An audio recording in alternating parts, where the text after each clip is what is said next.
Vaccine gap stocks super spreader fears ahead of UN's first post-COVID meeting. CNN. US fears that this week's annual World Leader Jamboree at the United Nations could spark a super spreader event will highlight the spark inequality of global access to COVID-19 vaccines, even as developed nations begin offering booster shots. Scores of presidents, prime ministers, and foreign ministers are set to ignore an American suggestion to stay home and address the UN General Assembly virtually and will converge on New York City in person this week. The possibility that the visiting delegations might themselves pose a health threat will be an important reminder that while nations like the United States and the major European powers have pushed ahead with vaccinating tens of millions of their people, many smaller poor nations which lack pharmaceutical industries have not been able to secure or make their own vaccines. The World Health Organization said last week that more than 5.7 billion vaccine doses have been administered globally, but 73% of those doses have been administered in just 10 countries. That reality represents the biggest potential stumbling block to ending the pandemic and preventing even more infectious strains of the coronavirus like the Delta variant from building resistance to existing vaccines. It will also underscore the world's failure to so far to come up with a unified response to the worst public health crisis in 100 years, which will be at the center of countless speeches by world leaders in the coming 2 weeks. While the social side of the UN General Assembly event, the bilateral meetings have been pared back, it's possible that influx of visitors, many from nations subject to US travel restrictions, could create classic conditions to spread the infections and foster global transmission. Although the UN headquarters property is designated as international territory, the delegations will be hosted in the city that now requires the proof of vaccination to enter indoor venues like restaurants and gyms. This could potentially open up a new front in Manhattan's sometimes delicate relationship with foreign invoice witnesses in past spots over motorcades, parking tickets, and visit of long-time U.S. foes like late Libyan and Cuban leaders Muammar Gaddafi and Fidel Castro, respectively. We are concerned about the UN event being a spur spreader event, Linda Thomas-Greenfield, the permanent U.S. representative to the UN, said Friday. We need to take all measures to ensure that it does not become a super spreader event. All travelers entering the US will have to show proof of a negative COVID-19 test, but the fact that the vaccines are so scarce across much of the world raises the possibility that the many delegations will be unprotected. Thomas-Greenfield called on all nations to ensure that their actions do not lead to jeoparding the health and safety of the people of New York, of all of the participants here at the United Nations, that they don't take COVID back to their home countries. Vaccine nationalism. Given that this is the UN, high-stakes diplomatic just have already erupted, with some leaders and nations manufacturing the politics of the pandemic on display at UNGA to further political and nationalistic goals back home. Jair Bolsonaro, who as president of Brazil will fulfill the tradition of delivering the first speech at the meeting, is already promising to flout the world body's honor system that asked all entrant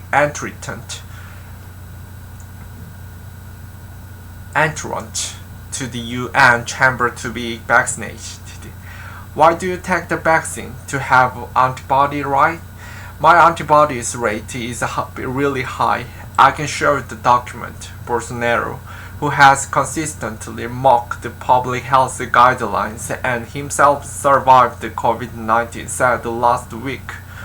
Another UN antagonist, Russia, has also tried to twist the knife after each UN ambassador complained about the vaccine requirement, citing unfairness for people who medical conditions or prejudice against the vaccines, like Russia's Sputnik does, which is not approved by the U.S. Centers of Disease Control and Prevention.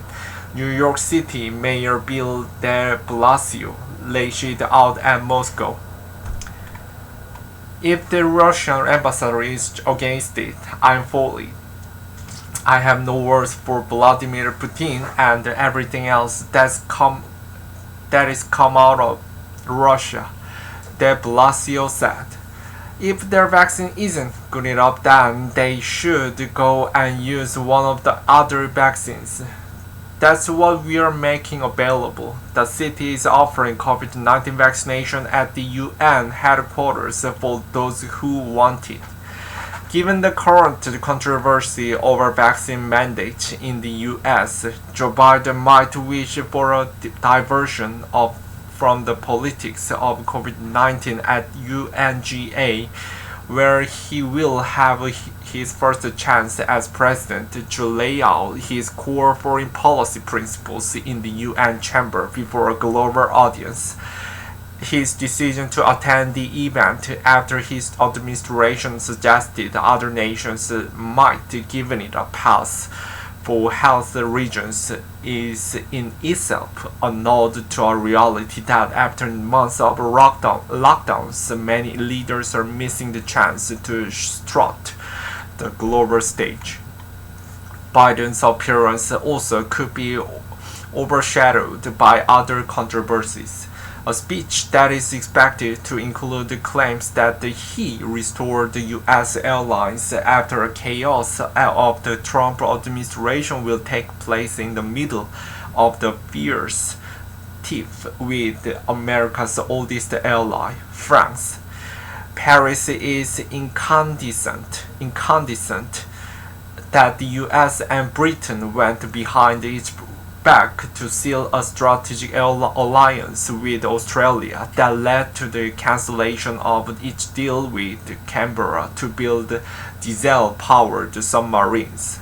And Biden's claims to have restored foreign policy expertise to the White House are being undercut by the chaotic withdrawal from Afghanistan, which only looks worse after the U.S. military admitted on Friday it mistakenly killed at least 10 Afghan civilians, including children, in what it initially insisted was an attempt to prevent a suicide bomber reaching Kabul airport.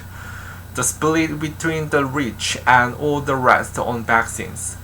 The U.S. first suggested that the world leaders should consider giving their speeches virtually in a diplomatic note in August sent by Thomas-Greenfield.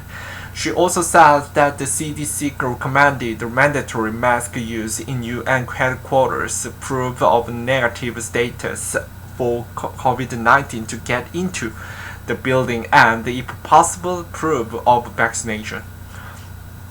The United States needs to make clear our call as the host country for all UN-hosted meetings and side events beyond the general debate to be fully virtual, Thomas-Greenfield wrote. The ambassador plans to get a COVID-19 test on Monday at the testing and vaccination ban that the U.S. has set to outside the UN headquarters for the delegations. 72 heads of state and 30 heads of government are expected to attend the UNGA in person, according to the latest UN list of attendees last week. British Prime Minister Boris Johnson, who is working to coordinate the UN Climate Summit in Glasgow, Scotland in November, will attend. But France President Emmanuel Macron, Chinese President Xi Jinping, and Putin are not expected to travel to New York. Neither is Iran's new President Ebrahim Raisi, which is expected to deliver a virtual address. The politics of the pandemic are set to dominate the speeches of world leaders over the next few weeks in the vast General Assembly Hall. Jeff Jae-In, White House coronavirus response coordinator, stressed last week that the U.S. has purchased 500 million doses of COVID-19 vaccinations from Pfizer to donate to countries that are the most in need. Biden is expected to use his address to the UNGA on Tuesday to urge worthier nations to do more to help less well-off countries vaccinate their populations. The White House insists that it's possible for the U.S. to offer booster shots to its people while still helping the rest of the world. But statistics related to global vaccinations make a damning case. According to CNN research, at least 217 countries and territories have administered more than 5 billion doses of the COVID-19 vaccine, while health-worthier nations, many of the Northern Hemisphere, have made a stride in vaccinating their populations. Even in places like the United States, where there is a significant political resistance to inoculation, much of the world is still defenseless against the virus, while states like Israel, Singapore, and Portugal have administered more than 150 doses per 100 people. Countries like Ethiopia, Somalia, and Cameroon have administered fewer than 5 doses per 100 people. This vast disparity is preoccupying UN Secretary General Antonio Guterres. The international community was not able to come together in relation to the cause, Guterres said in an interview with CNN's Farid Zakaria broadcast on GPS Sunday. We have this absolutely unacceptable situation in which a country like mine, that was very successful, has 80% of the population vaccinated. Guterres, who is Portuguese, said we have countries in Africa with less than 2%. The question of access to vaccines for developing countries will be especially acute this week, since nations like the United States have begun to move ahead with administering booster shots for people who are already fully vaccinated. The U.S. Food and Drug Administration on Friday voted to recommend an emergency use authorization of Pfizer's booster shot 6 months after full vaccination in Americans 65 and older, as well as those at high risk of severe COVID-19, but not in the general population of people 16 and older. the delicate path that Biden has to walk on vaccine politics is only one example of the testing issues he will confront when he makes his presidential debut at what will be a highly unusual UNGA. CNN's Kathleen Hu and Richard Rowe contributed to this report.